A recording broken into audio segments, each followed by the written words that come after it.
सहनाववतु सहनौ भुनक्तु सह वीर्यङ्करवावहै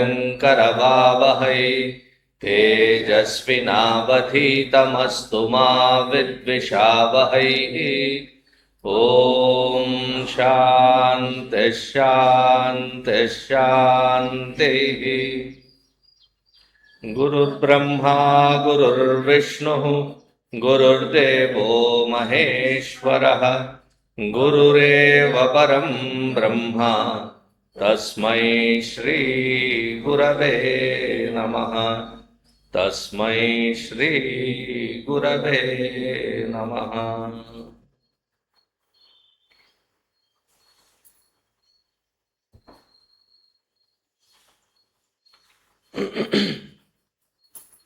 The third valli of the first chapter, the most quoted, the most relevant, not that the earliers were not relevant,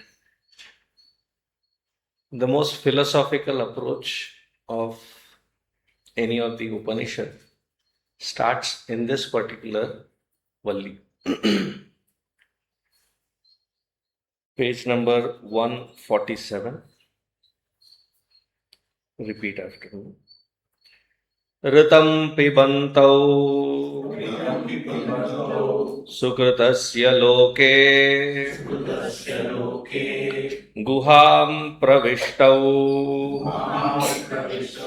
परमे परार्धे छायातपौ ब्रह्मविदो वदन्ति पंचाग्नयो ये च त्रिनाचिकेताः।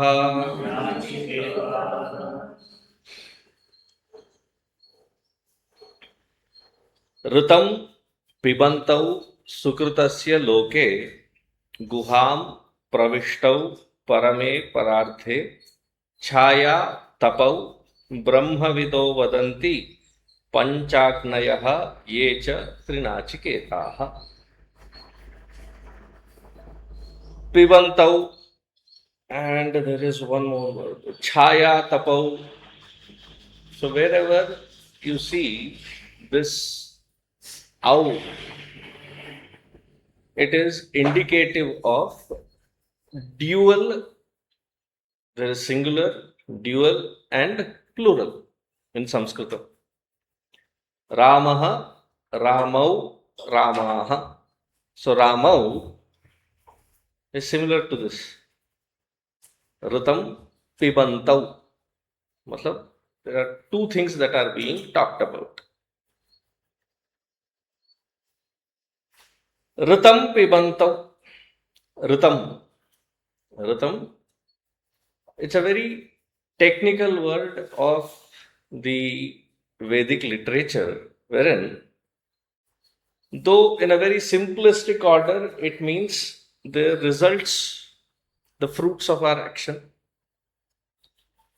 But that fruits of action which the Vedic literature points as the dharmic approach, the results of such a dharmic approach is called Ritam. Ritam Pibantau. That result is being Pibantau, cherished.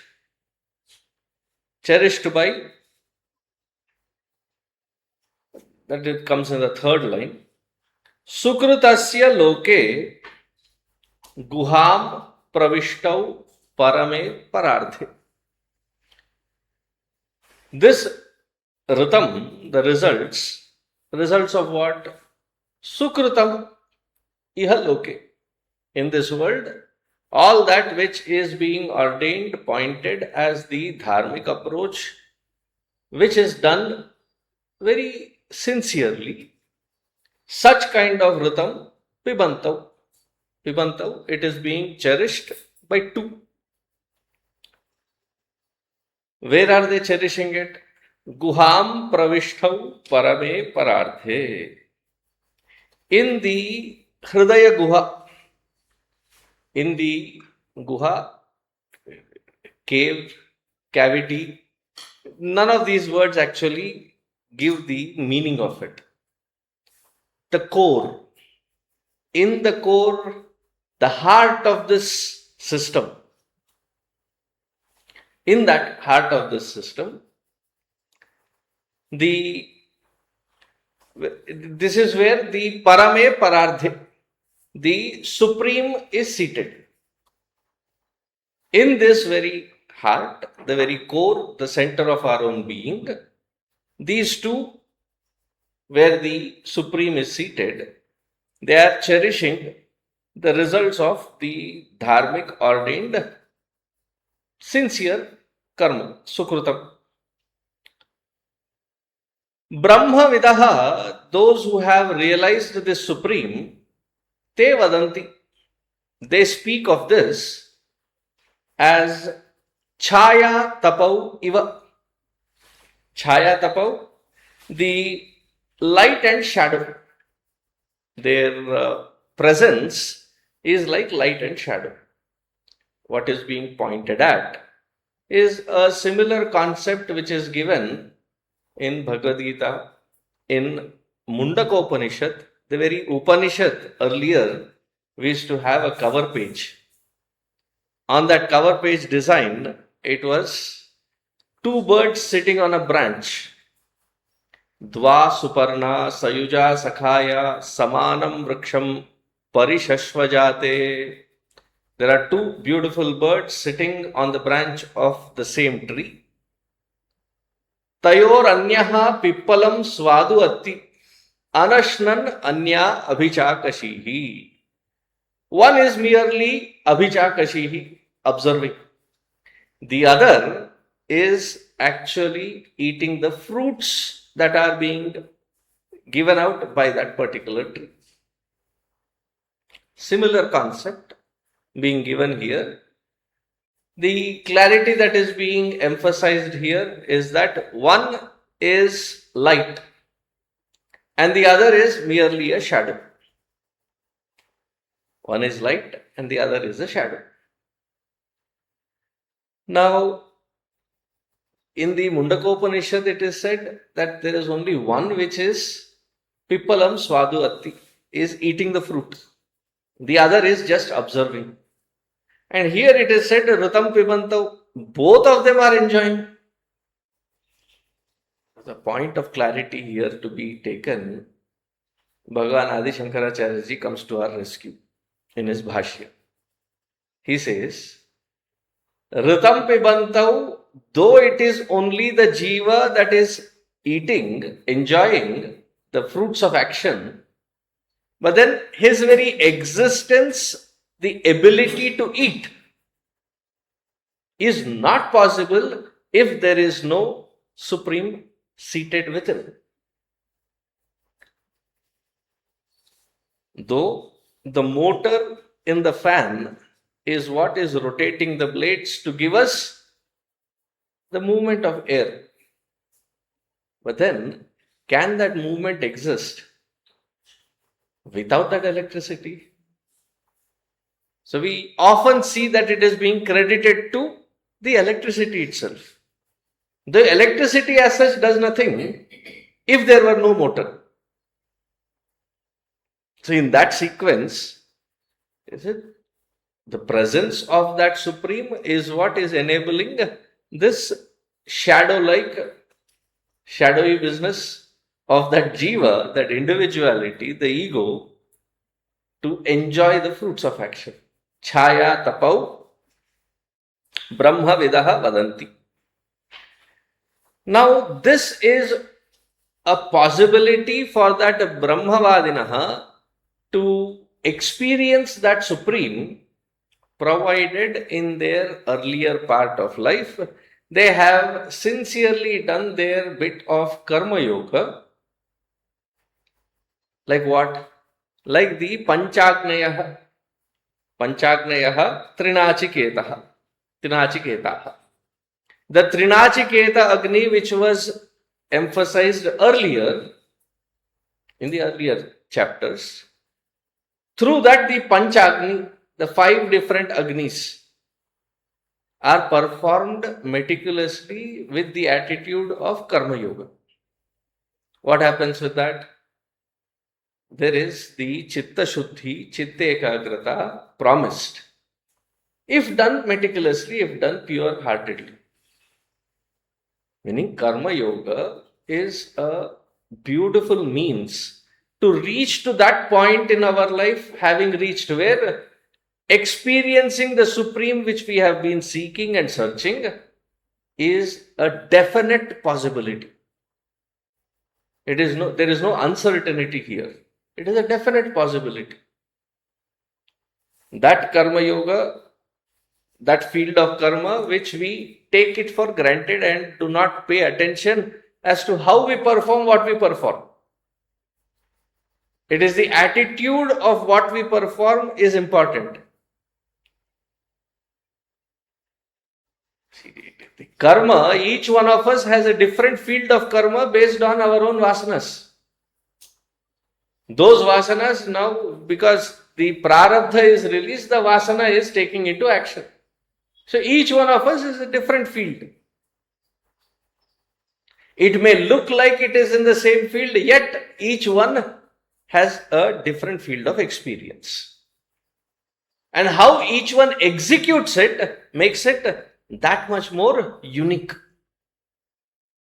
The attitude has to be aligned. The attitude of Karma Yoga Siddhanta. And because of that attitude, when the Chitta Shuddhi and Chitta Ekagrata has been confirmed, to such students, when they sit on the Shravana Manana Nididhyasana process, Nididhyasana here being the meditative effort being put, abiding in the self becomes a reality. But then what is the sequence of it? Chaya Tapa, the most important word. Chaya Tapau Iva. Now, what is the validity of the shadow that follows us constantly wherever we are? If something falls on the shadow, nothing happens to me. When we were children, our younger cousins, we would mock them, tease them sometimes out of love. That we would stomp on their shadow. And those kids think, "Arey baapre, he's doing something to me." We would create that environment wherein it almost feels like they have now identified with their shadow, and something done to the shadow. Supposing I suddenly pour a glass of water on the shadow, they will jump or take a stick and beat, and they will put a crying face. Something done to the shadow, nothing happens to you. So the Upanishad is clearly trying to state something very, very important. The jiva, the individuality, also known as the ego ahankara, its validity is as good as the shadow. The shadow exists not if there is no individual. The actual is not existing, there is no shadow. If there is no light, there is no shadow. And what is my nature? My nature pointed by the Upanishad is the light. And what am I identified with? Identified with and being as the shadow. This sequence I have in the earlier Upanishads also gone through. But as many times as we go through for our own clarity, has to be repeated, that abhyasa has to be done to remember the sequence and understanding with absolute clarity. This ego or the individuality, the jivatva, what does it entail? What are the different components? A very superficial reader of Vedanta would say it is the mana, chitta, buddhi, ahankara. That ahankara is the ego, that is the individuality. But that is not the complete picture. What is the complete picture? The complete picture is the Parabrahma Paramatma is all pervasive, eternal principle. It has no coming, no going. It always exists. There is not a moment or a place where it exists not.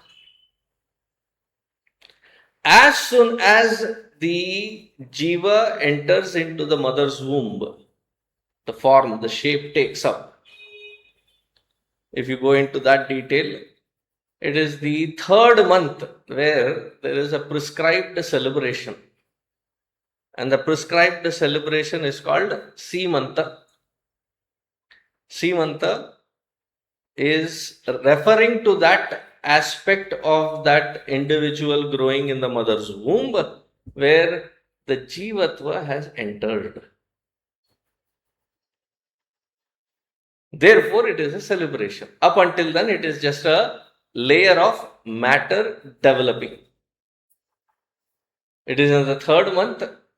So now there is a third month, if you miss. So there is a third, fifth, or seventh. Fifth and seventh is only pratyamnaya, alternatives. But the actuality, the reason why it is celebrated is the jiva has now enlivened that particular pinda. Pinda, the mass of matter that is developing. That matter develops and there is the jivatva, and the jivatva, what does it do? It comes with its bag and baggage. When that jiva left from the earlier body, it packed the entire, the subtle body and the impressions. And as soon as it came, the first thing it opened up is the intellect, the Sukshma Sharira.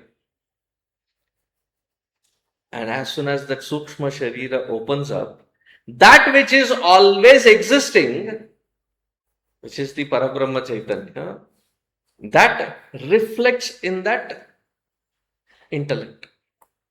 As soon as it reflects in that intellect, the most clear reflection happens in that intellect. That reflection now identifies with itself, as though by the process of induction, it then connects with the next layers. This being the subtle, the next layers are grosser. It connects with the mind, it connects with the body, organs of action, organs of perception. It connects thoroughly. And there is an identity created. So this combination of everything, so there has to be that Parabrahma Chaitanya, there has to be that reflection, there has to be the identity of that reflection with the body, mind and intellect, and thereby all of this put together is called or recognized as the jiva or the individuality. And this jiva, when starts claiming I, ahankara is the expression of that jiva. Now this I, the ahankara which is expressing, what is its nature? It is just a mere reflection only, pratibimba only. The Atma Chaitanya or the Parabrahma Chaitanya is not a reflection. Whereas the Atma Chaitanya as the Jiva is merely a reflection. That reflection in this mantra is being referred to as Chaya. Chaya, just a mere shadow. Now, how much of validity have we given to this identity, which is merely a shadow or a reflection, that we have been consistently punarapi jananam, punarapi maranam, punarapi janani, jatare shayanam, constantly revolving around. Why? Because of that identity, wrongly identified. Because of this identity, when this identity happens, it is called ajnana. And that ajnana expresses itself as avidya, expresses as kama karma. Whenever we say avidya expresses as kama and karma, each one of us expressing is different kama, different karma. And what is it that makes it that unique? Each one has different layers of impressions, and those impressions are called vasana. Whatever we have done earlier, those impressions are so powerful and strong that it amplifies itself. It amplifies itself to become kama. And that kama, if I have to tell in the modern day language, the digitized version now becomes analog version as karma.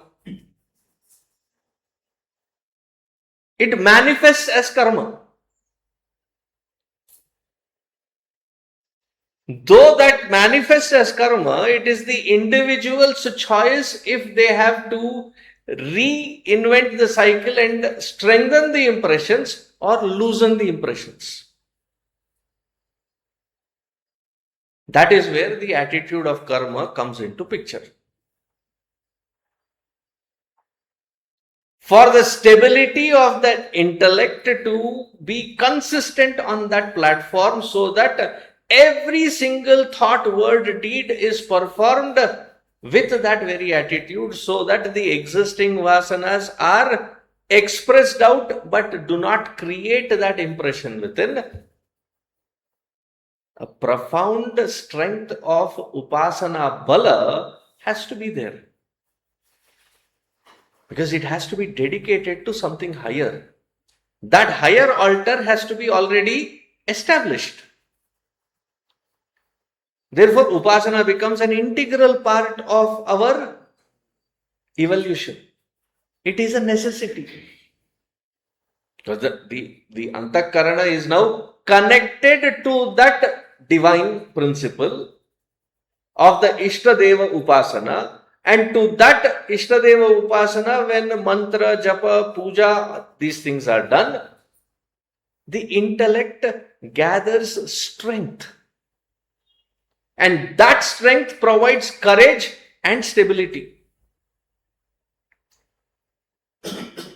The sequence of all the sadhana that is given is very clearly laid out. There is no ambiguity in it. The ambiguity comes in wherein we take piecemeal of this and get enamored by that piecemeal, and we spend our entirety of expression of karma only to that piecemeal.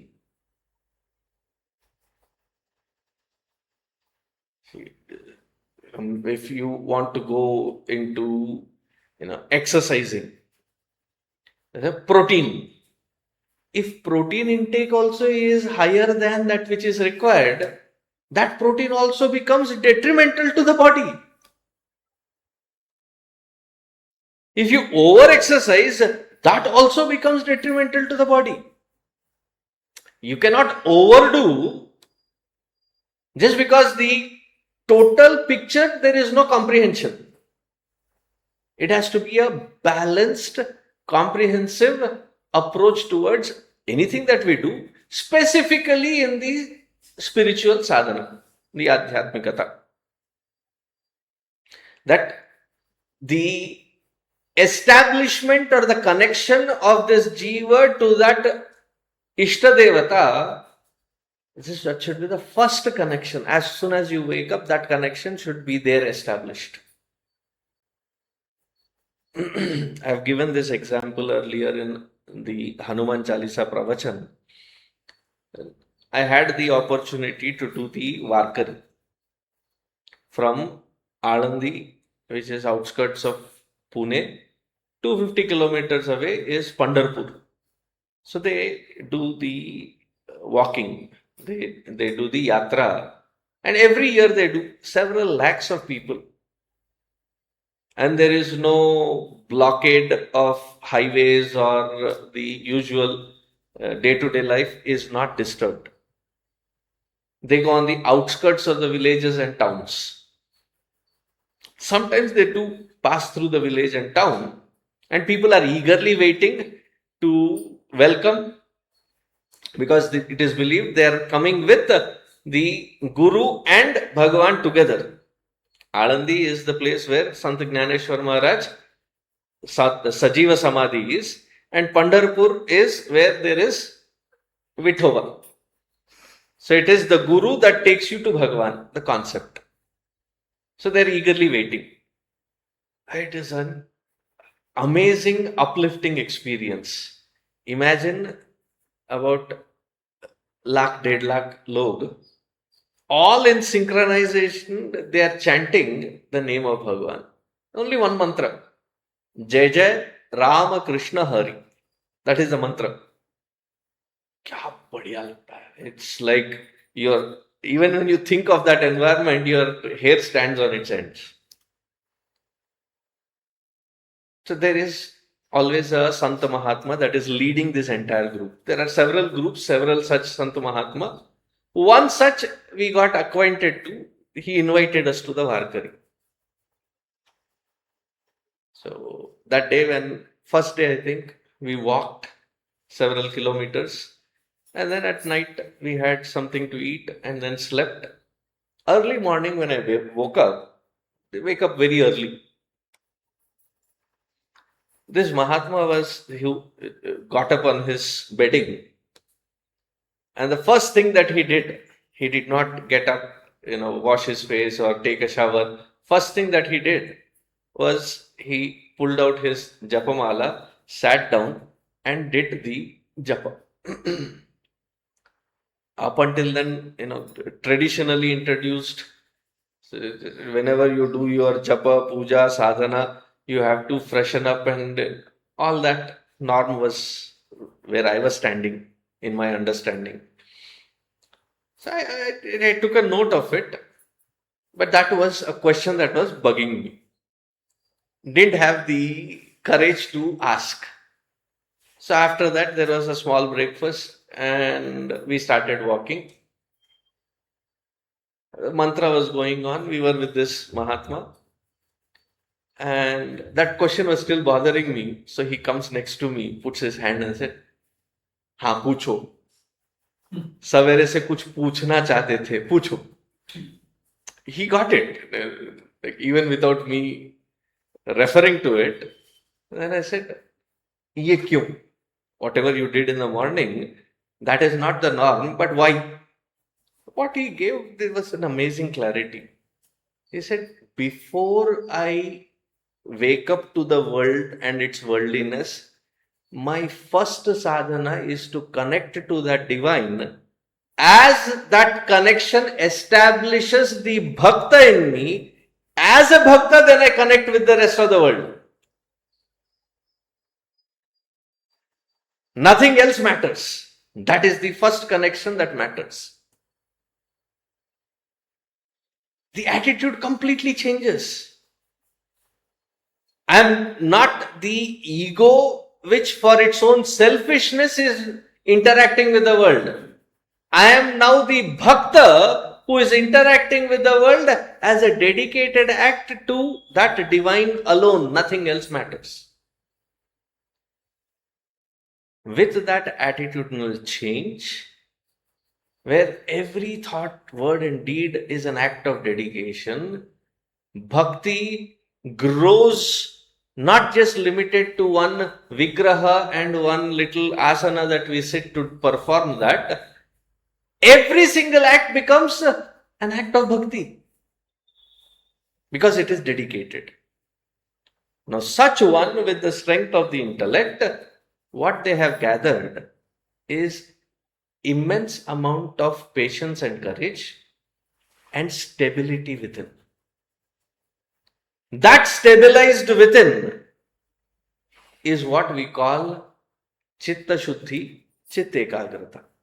That Chitta Shuddhi, Chitta Ekagrata is now taken through the process of Shravana, Manana, Nididhyasana happens.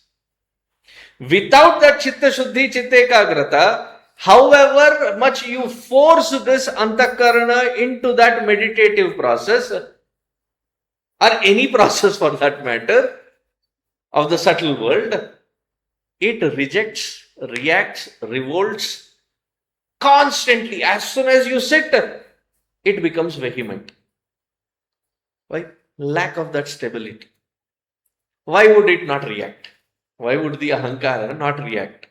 Because the process that you are invoking is for loosening its grip. Up until then, who has the grip? It is the ego that has the grip. Now, the sadhana that you are doing is to loosen that grip, and the ego is now reactive in pattern.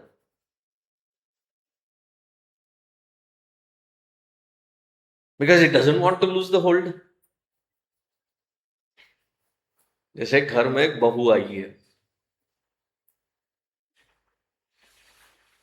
सास और बहू की खट्टी मीठी relation. Why? Because it is सास. खट्टी मीठी तो होगी ही. She has had the hold up until then. Suddenly that hold seems to shift. The son would inquire, consult, inform. That is what the hold means. The mother. Now it is being shifted towards the wife. She starts reacting because the hold is gone or going. Therefore, torment the bahu. Similarly, the ego doesn't want to get into the process because it understands. If it submits to the process, its very validity, its very existence is gone. And thereby people complain that sadhana is something which is done where it feels very rigorous, it feels very disciplined, and there is no freedom. Who is crying this foul cry? That which is actually enslaving us. Therefore, in this particular mantra, when it is said, who is the one that is enjoying it? Whoever is doing so that that fellow can enjoy. Kartrutva, doership, is being performed so that there is bhoktrutva. Without that bhoktrutva, there is no inspiration from within. What is motivating us? So that at the end of it, I can enjoy. See, actually speaking, the grihastha, being a parent, raising the child, is a good altar wherein the selflessness can be seen in its application. Because you're doing it something other than you. But when that who you are raising with such dedication doesn't fulfill your bhoktrutva, it starts hurting. The expectations are not met. So that entire thing goes down the drain. Though it is being selfless, it becomes selfish as soon as that bhoktrutva gets engaged. Because the kartrutva is being done purely out of that ROI, return on investment. I am investing my resources, my effort, I am slogging. Why am I slogging? Why are you taking that kind of serious effort? So that I have that enjoyment. And this fellow, his ability to do, his ability to enjoy happens only because it is in the presence of that divine within. without which nothing can happen. And yet, this fellow wants to take all the credit. Funnily, when things don't go my way, who do I blame? I blame Bhagwan. मेरे नसीब ही टूटे. भगवान ने, he has written on my forehead. How long will we keep blaming? And here, either we are caught up in the kartrutva bhoktrutva of the karma, and even when that karma shifts its attention towards Bhagavan, all the puja, vrata and other things that we do is done purely not out of the standpoint of dedication, but that also is corrupted, wherein the results are anticipated. And because that results are anticipated, it becomes vyapara. That vyavahara becomes vyapara. That I am giving so much, I am expecting so much. And that divine presence of the Ishvara or Parabrahma Tattva he's been benevolent in his providence. He has already given enough. And yet, the individual's greed has no end. Constantly keeps seeking. And then Bhagavan becomes the portal for my desires to be fulfilled in a divinized manner. Why am I doing this puja or vrata or various japa? So the Mahatmas also have said, at least the jiva now has turned towards Bhagavan. If at all you have to ask of someone, ask Bhagavan. Uttanapada had two wives, Suruchi and Suniti. The names are also so beautiful. Suruchi, that which is pleasure. Shreyascha, preyascha. So prayer is indicated through Suruchi. Suniti, that is the Shreya. The product of that Shreya wants to sit on Uttanapada. Uttanapada, the highest. The name itself suggests that highest. So Suruchi stops. Even in that stopping and rebuking the child, she says something good. If you have to reach to that highest, then you should have been born from my womb, not from your mother's womb. Go ask that Bhagavan to produce you through me. Until then, you have no such opportunity. That is the audacity of the path of pleasure. That is what it thinks, that it is the kingmaker. But it is advised good. Even that desire, if you have, go turn towards Bhagavan. Therefore, those who have the problem with the Satyanarayana Vrata, not with the Vrata part, but the Katha part, the stories are, I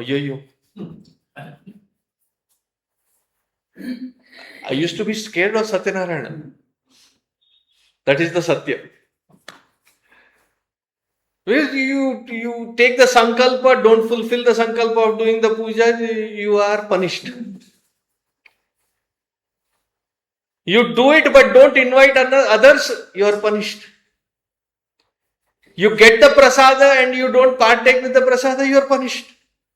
You don't distribute that prasada, you are punished. And the punishments that are described, ek se badkar ek horrifying. It is only later, after understanding Bhagavatam, Ramayanam, that it clicked that, see, you go to Bhagavan either out of bhaya or bhakti. When somebody is not on track, in Telugu at least we say, వీడికి బొత్తిగా భయభక్తులు లేకుండా ఉన్నాడు. Either has to be bhaya or bhakti. Majority are not fine-tuned for bhakti. Therefore, at least with bhaya, turn their attention. Once that attention is turned, from that tamasic nature, there is a possibility of evolution through rajasic and sattvic. Possibility is high. So, though that ego is demanding its own bhoktrutva asakti is high, but turning towards Bhagavan, there is at least a hope of the right path of evolution. And then even that has to be done with nishkama bhava, not with sakama bhava. That also is an evolution. Now, once that nishkama bhakti is completely soaking with it, that nishkama bhakti has sweetness in it, madhurya in it. Once that antakarana is soaked in that nishkama bhakti, it gathers that strength, it gathers that stability, and with that stability of chitta shuddhi and chitta ekagrata is now ready for the final layer of evolution through Shravana, Manana, Nididhyasana. But that entire system and its flow has to be comprehensively understood. That is when I can identify where exactly am I. Don't we, in our Google Maps, sometimes the road, it is too zoomed in. It has its own algorithm as to why it is zoomed in. But then to identify where exactly you are in that map which is already highlighted, sometimes it is confusing, especially when you have to take an exit, or you are now confused, should I take the flyover, should I go under the flyover? It seems so close, right? So you zoom out so that you identify where exactly you are. Now with that clarity, now you can move forward. Now the entire picture has to be seen to identify where exactly am I. And from there on, sincerely apply one step at a time. There is no rush or competition with anybody else. It is you for yourself, for your own upliftment. And the one who has thus uplifted alone can have the strength to lead and uplift others. Therefore, the beautiful statement, Atmano Mokshaya Jagat Hitaya Cha. You have to gather that strength. खुद को संभाल नहीं पा रहे हैं, दूसरों को क्या संभालेंगे? Can't handle me, but then I want to do service to others and uplift them. First, you gather the stability. If this sequence is understood, the jiva is the fellow that is enjoying Ritam Pibantau of all the Sukrutasya loke, iha loke, different kinds of sincere karma done, the results are enjoyed by this jiva. And how do you purify? Through the Nachiketa Agni, which is the bigger superset. In that subset, there are 5 Agnis. When you do these kinds of karma as the dedicated action, such one has the opportunity to evolve. Is the sequence understood? Now moving forward, page number 150.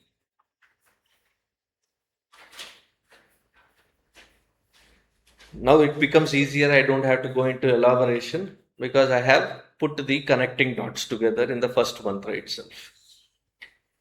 Yas setuhu ईजानानाम् अक्षरं ब्रह्मा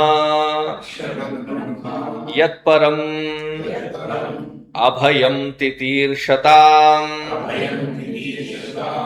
पारं नाचिकेतं शकेमहि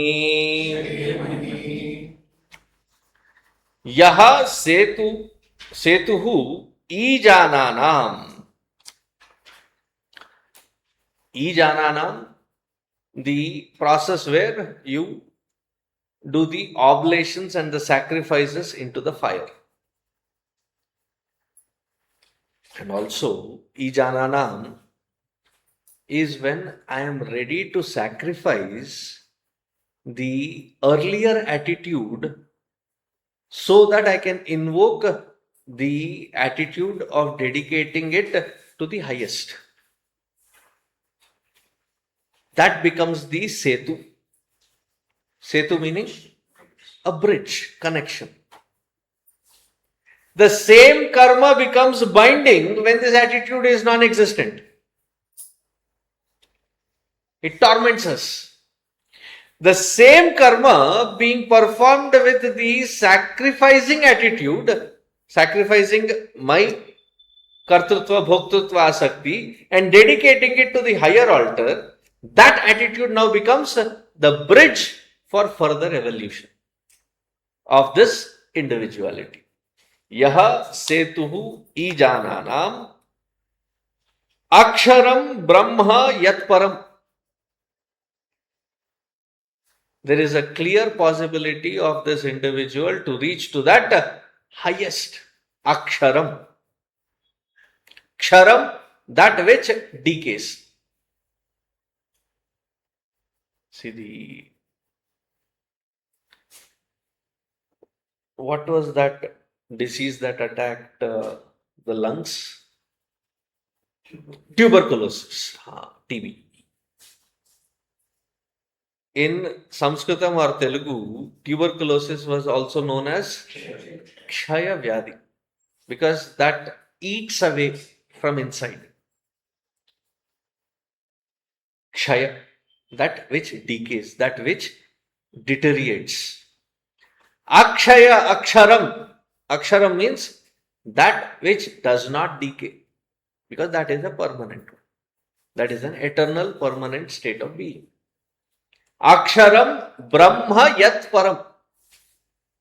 That supreme, this karma yoga, when done in the right attitude, it connects, it becomes the bridge. Setuhu ijananam. Now, having reached there is when you truly find total security. Abhayam. Anything else that we hold on to will only end up crushing us inside out. What is it that we hold on to? That which we hold on to for the sense of security is called Eshanatraya. Putreshana, Vitteshana, Lokeshana. None of them can give that sense of complete secured environment within. What is it that actually gives that security? That which in itself is stable and secure. We take all our wealth and put it in the locker. How many times has it not happened that the lockers have been emptied out?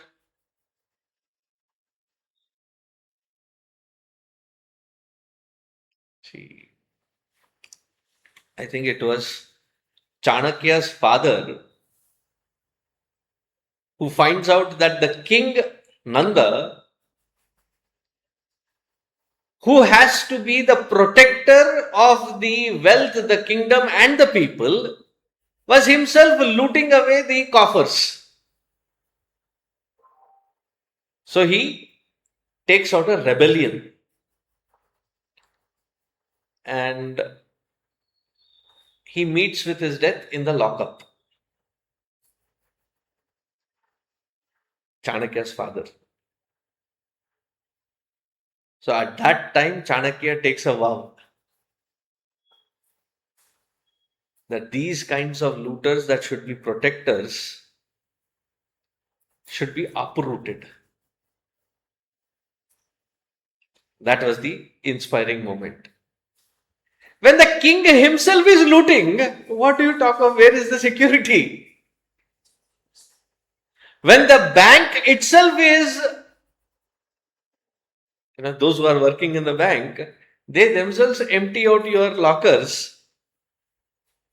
Where is the security?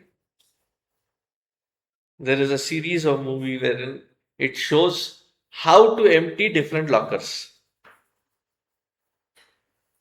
Ocean 7, Ocean 8, Ocean 9, Ocean 10, Ocean 11. Different series. The best of the secured environment. When all these fellows that are looting, they are wealthy. But for the kick of it, if somebody says that, this is the most secure environment, that becomes the motivating force. That let me try break it. Nothing can be secured. That lock and key that which we put to our doors when we leave our home or leave our car, how secure is it? 2 pins and you can pick the lock. The modern day cars which are now remotes and there is an electronic system that can be hacked. Where is the sense of security? Once I was in New York, there was a car parked in the parking lot, side of the road, and in all 4 windows there was a sticker from inside. Already been broken into 4 times, there is nothing more to take. 4 बार लूट चुके हो, जो लूट सकते थे सब लूट चुके हो, अभी इंजन के सिवाय सीट के सिवाय कुछ नहीं है. And it happened that the person who came to pick me, it was that person's car. I was laughing. He said, Swamiji, I had to put it just because people think there might be something and break the glass, and I have now to, unnecessarily pay for it. Therefore, I have to put it. Even that secured car is no more secure. We have seen in history, we have seen in experience, wealth cannot give, children cannot give, name and fame, one wrong narrative goes out, all that is lost. What is it that can actually give us that sense of security? Is that which is in itself the stablest platform, and that is of that Aksharam Brahma Paramam. Abhayam Titir for those who wish to cross this samsara sagar. That is the only secure environment. Rest of it in the field of worldliness, that itself doesn't have a permanency. How can it give you state of permanency? Titir param Nachiketam shakemahi. Therefore, one should master the field of action, which becomes a very robust bridge connecting us to that divine which is our very nature. Don't take the field of action for granted. Don't misuse it or abuse it. Turn it into a beautiful sadhana and evolve. That is the indication given through these first 2 mantras. Now comes the best part of this chapter. there is this beautiful example that is taken up. It is of the example of chariot. So let us go through the third and fourth mantra today, just the chanting, and we will see the meaning tomorrow. Atmanam rathinam vidhi Shariram rathamevatu Buddhim tu sarathim vidhi Manah pragrahamevacha Indriyani hayanahuhu Vishayansteshu gocharan Atmendriyamano Bhoktetyahurmanishinaha Atmanam rathinam vidhi. Understand this jiva to be the one who is being chauffeured. Atmanam rathinam vidhi. Shariram rathamevat. The entire body is called the ratha. Ratha has different components. The framework is the body. Buddhim tu sarathim vidhi. Who is the driver? It is our buddhi. Manaha pragraham evacha. The mind is the reins that are connected to the horses and in the hands of the charioteer. That charioteer is buddhi. In his hands should be the reins of mana. What is this mana connected to? Indriyani hayan ahuhu. The next mantra. The indriyas are called or referred to here as the horses. Where are these horses running? Vishayansteshu gocharan. They are running towards their own individual field of Vishayavastu. That's why, if you have ever gotten into a cart which is yoked by the horse, we used to call it jatka. Jatka, not jha, but jatka. Jatka Vandu. Those horses used to have blinders on the side. Why? It can get distracted too soon, too fast. It has to stay focused on the road. The other things, it becomes distraction. Sometimes scary for the horse also. There is a vehicle and it honks, it suddenly jolts. So to avoid all of that, they put a blinder on both sides. But each indriya has its own field and there is a sense of craving towards that, therefore it keeps running there. Vishayan teshu gocharan. Atmendriyamano yuktam bhokta iti ahur manishinaha. Bhokta iti etat ahur manishinaha. Now this individual connected with all these layers, he is called the enjoyer of the system. That which I gave in the first mantra of this chapter, the entire gamut of things put together, all of this when combined, it is called the jiva. And this jiva is now focused only on the kartrutva so that bhoktrutva can be enjoyed. Through the organs, through the mind, through that intellect. Who is the one that is trying to enjoy? This individuality, the jiva, identifying, expressing as ahankara. We'll go into details, each step tomorrow. Om Sarve Bhavantu Sukhinah, Sarve Santu Niramayaha, Sarve Bhadrani Pashyantu, Ma Kaschit Dukkha Bhag Bhavet.